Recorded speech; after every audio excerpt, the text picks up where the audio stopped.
आसंता काली पवित्र श्री पंचमी बसंत पंचमी पर्व माघ मासर शुक्ल पक्षर पंचमी तिथि रे पालन करा जाय थाय।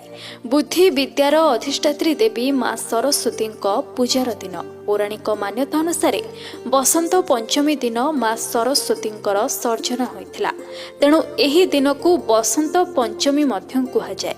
आउ मना जाए जे एही दिनठु बसंत ऋतुर आगमन होइथाय। जड़े मंगलकारिणी देवी भावे पूजित माँ विद्यादायिनी को समस्ते पूजा करती। कंठरे सरस्वती विराजमान कले व्यक्ति उत्तम गायक होई परिबो बोली विश्वास रहिछि। तेणु समस्ते सरस्वती पूजा दिन मांकर आशीर्वाद लोड़ी थांती। प्रतिवर्ष बसंत पंचमी को आमे सरस्वती पूजा रूपे पालन करिथाउ। तेबे चलित थर बसंत पंचमी आसंता काली माने जनवरी 26 तारिख गुरुवार रे पड़ुछि। एही दिन ज्ञानर देवी माँ सरस्वतींकर पूजा करा जिवो।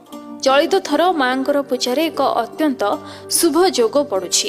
एही जोगरे राज पंचक जोग बनुछि। एही शुभ जोगरे माता सरस्वतींकर विशेष भावे पूजा कले आपणकर सबु मनस्कामना पूर्ण होई जिवो। यदि आपण निज घरे किंबा ऑफिस रे पूजा रखुछंती तेबे एथिपाई आपणको आमे किछि मुहूर्त और किछि विशेष उपाय कहिबो, जाहाको मानि आपण एही पूजारु मातांकर विशेष कृपा लाभ करि परिबे। जानतु ज्ञान एवं बुद्धि प्राप्ति पाई किपरि करिबे मां को पूजा। दर्शक बंधु, सरस्वती पूजार शुभ समय सकाळ 7:12 रु आरंभ होई 2 प्रहर 12:34 पर्यंत रहिछि। प्रातः कालरू स्नान कार्य सारी हलदिया रंगर वस्त्र परिधान करंतु। एहा परे माँ सरस्वती प्रतिमा सामने बसी धूप दीप लगांतु। एहा परे कलश स्थापना करी भगवान गणेश नवग्रह एवं माँ सरस्वती विधिवत भावे पूजा करंतु। ध्यान रखंतु माँ श्वेत वस्त्र जेपरी धारण करंती। एही कारणरू माँ प्रतिमा हेउ किंबा मूर्ति रे धला रंगर वस्त्र अर्पित करंतु। क्षीर रे प्रस्तुत होइथिबा पिठा मां को भोग लगांतु।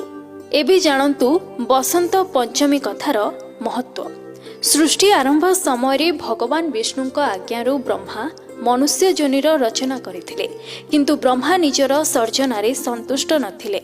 एही समय ब्रह्मा भगवान विष्णु आज्ञा पाई कमंडलरू जल बाहर करी धरित्री उपरे पृथ्वी उपरे छिंचिथिले, जहा द्वारा पृथ्वी रे कंपन हेबा सह अद्भुत शक्ति रूपरे चतुर्भुज विशिष्ट सुंदर स्त्री प्रकट होइथिले, जहांक हातरे बीणा एवं अन्य हस्तरे बर मुद्रा धारण करथिले।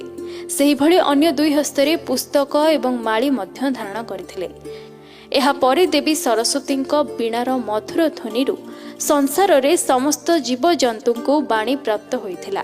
पुराण अनुसार भगवान श्रीकृष्ण माँ सरस्वती उपरे खुशी होई बसंत पंचमी दिन जन्म दिवस पालन करिबा पई वरदान देथिले।